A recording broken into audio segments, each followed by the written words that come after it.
الحمد لله رب العالمين والصلاة والسلام على سيد الأنبياء والمرسلين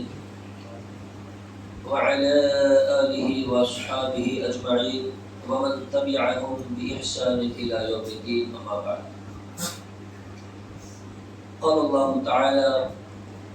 وَإِذْ أَخَذَ رَبُّكَ مِنْ بَنِي آدَمَ مِنْ ظُهُورِهِمْ ذُرِّيَّتَهُمْ وَأَشْهَدَهُمْ عَلَىٰ أَنفُسِهِمْ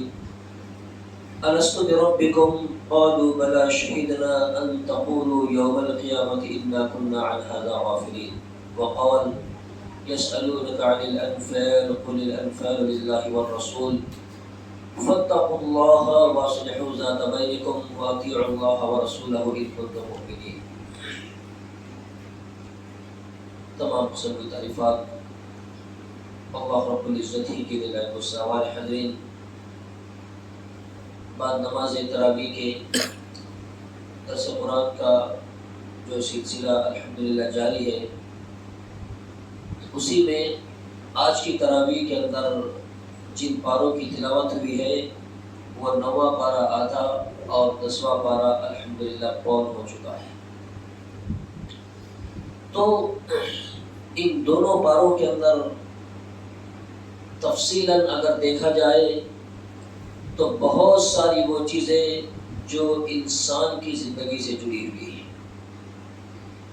اور اس میں سب سے اہم چیز جس بات کو دے کر اللہ رب العزت نے انبیاء کرام علیہ السلام کو دنیا کے اندر بھیجا تھا، وہ یہ ہے کہ عالم ارواح کے اندر ہماری پیدائش سے بہت سال پہلے جو ہے اللہ رب العزت نے ساری انسانیت کی ساری روحوں کو اپنے سامنے جمع کر کے ان سے عہد لیا تھا. ہماری روحوں سے پوچھا گیا تھا: الست بربکم، کیا میں تمہارا رب نہیں ہوں؟ کیا میں تمہارا پروردگار پالنہار نہیں ہوں؟ قالوا بلا شہیدنا. اس وقت ہم تمام کی روحوں نے بیک زبان ہو کر کہا تھا: شہیدنا، بلا شہیدنا، کیوں نہیں، بلکہ ہم خود اس بات پر گواہ ہے کہ ہمارے پروردگار تو ہمارا رب اور پالنہار ہے. ان تقولوا یوم القیامۃ انا کنا عن ھذا غافلین. یہ عہد کیوں لیا گیا؟ اس لیے کہ کل قیامت کے دن جب تم دنیا کے اندر اپنی منمانی زندگی گزار کر میرے سامنے کھڑے ہوں گے، اس وقت یہ نہ کہہ دینا کہ اے ہمارے پروردگار، ہم کو یہ ساری چیزیں معلوم نہیں تھی. تو اسی معلومات کو بتلانے کے لیے، اسی عہد کو یاد دلانے کے لیے انبیاء کرام علیہ السلام کا سلسلہ جو ہے دنیا کے اندر جاری کیا گیا تھا. تو قرآن و سنت کے ذریعے سے اللہ اور اس کے رسول صلی اللہ علیہ وسلم کی جملہ احکامات اور باتیں جو ہمارے کانوں پر ڈالی جا رہی ہے، ان ساری باتوں کے اندر یہ عہد بھی جڑا ہوا ہے. کل قیامت کے دن کسی طرح کا کوئی بہانہ، بلکہ آج کے ماحول کے حساب سے دنیا کا کوئی بھی انسان جو ہے اللہ کی بارگاہ میں یہ عذر پیش نہیں کر سکتا کہ اللہ مجھے کچھ معلوم نہیں تھا. آج کا ٹیکنالوجی کا دور ہے اور ہر بات ہر انسان تک پورے آسانی سے پہنچ سکتی ہے، اور الحمدللہ ان ساری باتوں کو پہنچانے والے دعات و مبلغین جو ہے بڑی تعداد کے اندر جو ہے دنیا کے اندر گھوم پھر رہے ہیں. تو قرآن و سنت کا پیغام، اللہ اور اس کے رسول صلی اللہ علیہ وسلم کی باتیں جو ہیں لوگوں تک پہنچائی جا رہی ہیں، اور خصوصاً اس میں وہ سارے لوگ جو اپنے آپ کو مسلمان کہتے ہیں، جن تک اللہ اور اس کے رسول صلی اللہ علیہ وسلم کی باتیں پہنچ چکی ہیں، تو ان کے نزدیک کسی طرح کی کوئی بہانے بازی، کسی طرح کی کوئی چوں چرا جو ہے بالکل چلنے والی نہیں ہے. تو یہ ایک بہت اہم اور خاص بات ہے کہ انسان جو ہے اس عہد و پیمان کو جو عالم ارواح میں اسے لیا گیا تھا، اس کو سامنے رکھتے ہوئے زندگی گزارے. اور دوسری چیز سورہ انفال، جس میں اللہ رب العزت نے مال غنیمت کی تقسیم اور مال غنیمت کا اصل حقدار کون ہے اس کو بیان کیا ہے. فرمایا یسألونک عن الانفال، مال غنیمت یعنی جو جنگ کرنے کے بعد، جنگ جیت جانے کے بعد مسلمانوں کو کفار و مشرکین کی طرف سے جو مال حاصل ہوا ہے، فری والا مال، تو اس مال کے بارے میں جو ہے آپس میں سوالات و جوابات ہونے لگے تھے۔ جب مال غنیمت کو لایا گیا تو مسلمان جو ہے اللہ کے رسول صلی اللہ علیہ وسلم سے پوچھ رہے تھے کہ یہ مال کس کا ہے، اس میں کس کا حق ہے، اس کے اصل حقدار کون ہے۔ تو مال جو ہے ہر دور اور ہر زمانے کے اندر جو ہے فتنہ بنا ہے، اور ظاہر سی بات ہے مال وہ چیز ہے جس میں ہم نے اچھوں کے تقوی کو جو ہے غرق ہوتے ہوئے دیکھا ہے۔ انسان جو ہے مال کی محبت میں اور مال کے معاملے میں جو ہے بڑا حریص ثابت ہوا ہے۔ تو حالات چونکہ یوں بھی خراب ہی تھے، تو صحابہ کرام جو ہے اللہ کے رسول صلی اللہ علیہ وسلم سے پوچھنے لگے، تو اس کے جواب میں اللہ نے کہا کہ قُلِ الْأَنْفَالُ لِلَّهِ وَالرَّسُولِ، یہ مال غنیمت جو ہے، جو جنگ سے حاصل ہوا ہے، یہ اللہ اور اس کے رسول صلی اللہ علیہ وسلم ہی کا ہے۔ یعنی یہ دونوں جو ہے اس مال کو لے کر بھاگ جانے والے نہیں ہیں، بلکہ اس کے اصل تقسیم کے حقدار جو ہے اللہ اور اس کے رسول ہی رہیں گے۔ اب ان کی طرف سے جس کے بارے میں فیصلہ کر دیا جائے کہ یہ مال فلاں فلاں فلاں کو دے دیا جائے، اسی کو دیا جائے گا۔ اب وہاں پر جو ہے صحابہ کرام تذبذب میں پڑ گئے، فاتقوا اللہ واصلحوا ذات بینکم، اللہ نے کہا کہ دیکھو یہ مال ہے تو تم لوگ جو ہے اس معاملے میں بھی اللہ تبارک و تعالیٰ سے ڈرو اور اپنے آپسی جو معاملات ہیں اس کی اصلاح کر لو۔ وہاں پر صحابہ کرام کو تنبیہ کر دی گئی ہے کہ اللہ سے ڈرو، مال کے معاملے میں تمہیں اللہ سے ضرور ڈرنا چاہیے، اور اس میں صرف صحابہ کرام ہی نہیں بلکہ مال کے معاملے میں ہر مسلمان کو جو ہے بالکل چوکن نہ رہنا چاہیے کہ وہ مال کہاں سے کما رہا ہے، کہاں خرچ کر رہا ہے، کہاں سے کس نام سے اس کے پاس میں کون سا مال آیا ہوا ہے، اور اس مال کو وہ کہاں خرچ کرنا چاہیے اور وہ کہاں خرچ کر رہا ہے۔ اور پھر جب انسان کے رگوں کے اندر حرام کا لقمہ، حرام کا خون بن کر وہ جب دوڑے گا، اس کی زبان سے، اس کے عمل سے، اس کے کردار سے وہی جو ساری چیزیں جو ظاہر ہونے والی ہے وہ حرام کاموں کی طرف انسانوں کو لے کر جانے والی ہے۔ اس لیے مال کے معاملے میں انسان کو جو ہے اللہ تبارک و تعالیٰ کا ڈر اور خوف زیادہ رکھنا چاہیے۔ ایک روپیہ بھی اگر کہیں سے آ رہا ہے اور وہ روپیہ اگر ملاوٹی ہے، وہ روپیہ اگر مشکوک ہے، یا وہ روپیہ کسی غریب محتاج اور ضرورت مند تک پہنچانے کے لیے دیا گیا ہے، لیکن ہم اس میں اگر ڈنڈی مار رہے ہیں، اس معاملے میں اللہ تبارک و تعالیٰ سے ڈرنا چاہیے۔ وَأَطِيعُوا اللَّهَ وَرَسُولَهُ إِن كُنتُم مُؤْمِنِينَ، اور تم اللہ اور اس کے رسول صلی اللہ علیہ وسلم کی پوری اور مکمل فرما برداری کرو اگرچہ کہ تم مومن ہو۔ اللہ اور اس کے رسول صلی اللہ علیہ وسلم کی اطاعت جو ہے ایمان کے ساتھ میں جوڑ دی گئی ہے، تو یہ دونوں جو اطاعتیں ہیں یہ لازم اور ملزوم ہیں۔ اب ایک مسلمان صرف قرآن کو مان رہا ہے، اللہ کی فرما برداری میں لگا ہوا ہے، اور اللہ رب العزت کے ساتھ میں آپ صلی اللہ علیہ وسلم کی فرما برداری کا جو حکم دیا گیا ہے اس سے منہ موڑے ہوئے ہیں۔ اب وہ رسول اللہ صلی اللہ علیہ وسلم کی جگہ اگر کسی اور کی پیروی، اتباع اور تقلید میں اپنی اگر زندگی بسر کر رہا ہے تو اسے اپنے ایمان اور اپنے سارے معاملات کی جو ہے خیر بنانی چاہیے، کیوں تو قرآن مجید کے اندر جہاں کہیں بھی حکم دیا گیا ہے اطیعوا اللہ و اطیعوا الرسول، اور اسی کے ساتھ میں ہماری دنیا اور آخرت کی ساری کامیابیاں جڑی ہوئی ہیں۔ اسی بارے میں اللہ نے آگے کہا وَأَطِيعُوا اللَّهَ وَرَسُولَهُ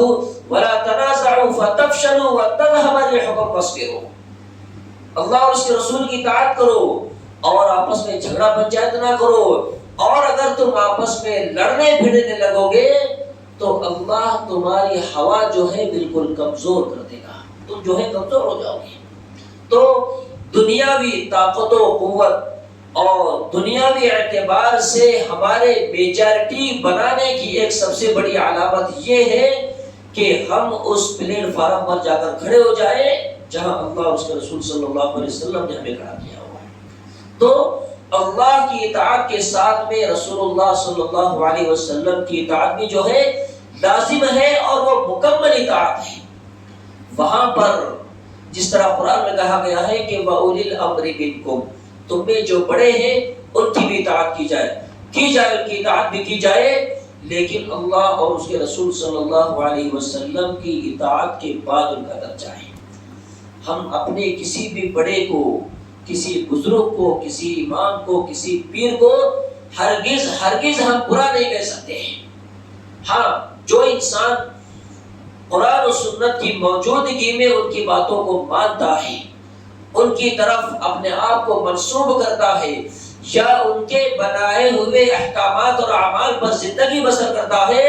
تو ایسے شخص کا ایمان جو ہے خطرے سے خالی نہیں ہو سکتا۔ تو اطاعت بہرحال ضروری ہے، لیکن اللہ اور اس کے رسول صلی اللہ علیہ وسلم کی ساتھ میں، اور ساتھ ہی اللہ نے ایمان والوں کی چند صفات یہاں پر بیان کیے۔ انما المؤمنون الذين اذا ذكر الله وجلت قلوبهم، مومن تو وہ ہے کہ جب ان کے سامنے اللہ رب العزت کی عظمت، اس کی جلالت، اس کی شان اور اس کی قدرت کا جو ہے ذکر ہوتا ہے، اللہ کے بارے میں کوئی بھی بات انسان کو جب سنائی جاتی ہے،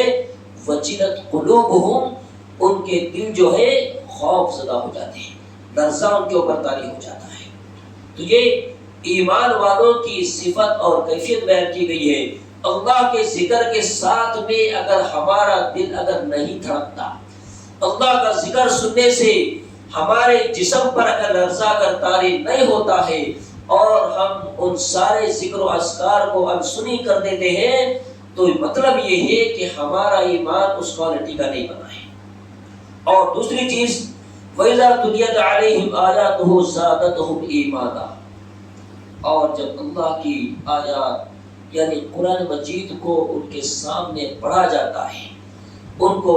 قرآن مجید پڑھ کر سنایا جاتا ہے، تو ان کے ایمان میں جو ہے مزید اضافہ ہو جاتا ہے۔ ایمان جو چیز ہے، محدثین کے نزدیک یہ چیز جو ہے گھٹتی اور بڑھتے رہتی ہے۔ انسان کے اعمال، انسان کے معاملات، انسان کے دین سے دور اور قریب ہونے کی وجہ سے جو ہے انسان کے ایمان میں کمی اور زیادتی واقع ہوتی رہتی ہے۔ تو قرآن مجید کی ایک تاثیر یہاں پر یہ بیان کی گئی ہے کہ جب ان کے سامنے قرآن پڑھا جاتا ہے، ان کے ایمان میں اضافہ ہو جاتا ہے، ان کا ایمان جو ہے بڑھنے لگتا ہے، نہ یہ کہ ان کے پیروں میں تکلیف ہوتی ہے، ان کا جسم درد ہونے لگتا ہے، بلکہ وہ شوق کے ساتھ میں جو ہے قرآن مجید کو سنتے ہیں۔ وَعَلَىٰ رَبِّهِمْ يَتَوَكَّلُونَ، اور زندگی کے ہر معاملے میں ظاہری اسباب کو اختیار کرنے کے ساتھ ساتھ وہ اللہ کی ذات پر مکمل بھروسہ رکھتے ہیں۔ ایسا نہیں کہ ظاہری اسباب کو اختیار کر لیا جائے کہ میں نے اب کھانا کھا لیا ہے، اب کھانا کھانے کے بعد میرا پیٹ بھر جانا چاہیے، اس بات میں بھی وہ اللہ کی ذات پر ہی یقین رکھتے ہیں کہ اللہ نے میرا پیٹ بھرا ہے۔ ظاہری اسباب پر بھروسہ نہیں کر لیتے ہیں کہ انسان کے پاس میں مال و دولت ہے اور پیسے کی بدولت جو ہے انسان بیماریوں سے بچ جائے گا، نہیں، پیسہ لگانے کے بعد بھی جو ہے انسان کو اللہ کی ذات ہی پر بھروسہ کرنا ہے کہ اللہ جو ہے اپنی طرف سے میری بیماری میں شفا دینے والا ہے۔ الذین یقیمون الصلاۃ ومما رزقناہم ینفقون، اور وہی مومن جو نمازیں ان پر فرض کی گئی ہے ان نمازوں کی مکمل طور پر وہ پابندی کرتے ہیں۔ وَمِمَّا رَزَقْنَاهُمْ يُنْفِقُونَ، اور اللہ نے انہیں جو کچھ بھی دیا ہے اور ان کے مالوں کے اندر جتنے لوگوں کے حقوق ہیں اور جن جن کو اپنا مال دینا چاہیے، ان ساری جگہوں پر وہ جو ہے اپنے مال کو خرچ کرتے ہیں۔ أُولَئِكَ هُمُ الْمُؤْمِنُونَ حَقًّا، یہ 5 صفات جس انسان کے اندر پیدا ہو جائے، اللہ کہتا ہے کہ حقیقی اور صحیح اور سچے مومن یہی ہے۔ لَهُمْ دَرَجَاتٌ عِنْدَ رَبِّهِمْ وَمَغْفِرَةٌ وَرِزْقٌ كَرِيمٌ۔ دیکھیے اللہ کے یہاں پر بلندی درجات اور مغفرت اور رزق کریم یعنی عزت والی روزی حاصل کرنے کا کتنا آسان اصول یہاں پر بیان کیا گیا ہے۔ انسان اگر چاہتا ہے اللہ کی بارگاہ میں اس کے درجات بلند ہو، اس کی مغفرت بھی ہو جائے، اور اللہ نعمتوں بھری جنت میں عزت و اکرام کے ساتھ میں اس کو روزی سے بھی مالا مال کرے، اس کو ان 5 صفات کو اپنے اندر پیدا کر لینا چاہیے۔ کتنا آسان طریقہ ہے کہ انسان جو ہے اللہ کا ذکر سن کے اپنے آپ کو جو ہے عاجز اور کمزور اور بے بس بنا لے کہ اللہ کی ذات جو ہے بڑی بلند اور عظمت اور شان والی ہے، اور ساتھ ہی تلاوت قرآن کے وقت اس کے دل میں جو ہے اللہ رب العالمین کا ڈر اور خوف پیدا ہو جائے، اور ساتھ ہی وہ اپنے ایمان میں اضافے کو محسوس کرنے لگے، اللہ کی ذات پر بھروسہ کرے، جو نماز اللہ نے فرض کی ہے اس کی پابندی کرے، اور جو مال اللہ نے اس کو دیا ہے اس میں ضرورت مندوں کا خیال بھی کرے۔